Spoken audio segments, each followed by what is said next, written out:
Question 19. We have an elevator. There's a cable attached to it. We know the mass of the elevator is 1,000 kilograms. We know it's moving at a constant acceleration. We know the velocity final is equal to 0. We know the displacement in the y direction is 8 meters down, or negative 8 meters. We know the tension in the cable is 11,000 newtons. We're looking for the velocity initial. So, considering the acceleration is constant, we're going to draw a free body diagram and sum the forces in the y direction.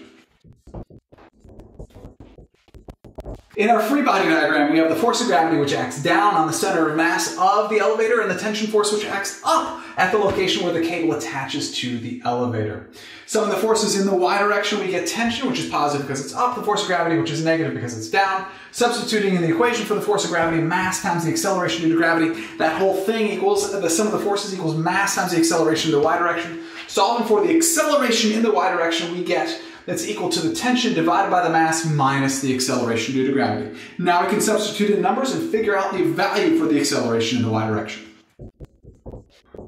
The acceleration in the y direction is then equal to 11,000 divided by 1,000 minus 10. Remember on the multiple choice problems you can use 10 for the acceleration due to gravity because you don't have a calculator. So we end up with 11 minus 10 or 1 meter per second squared. Now we can simply use one of our UAM equations, uniformly accelerated motion equations.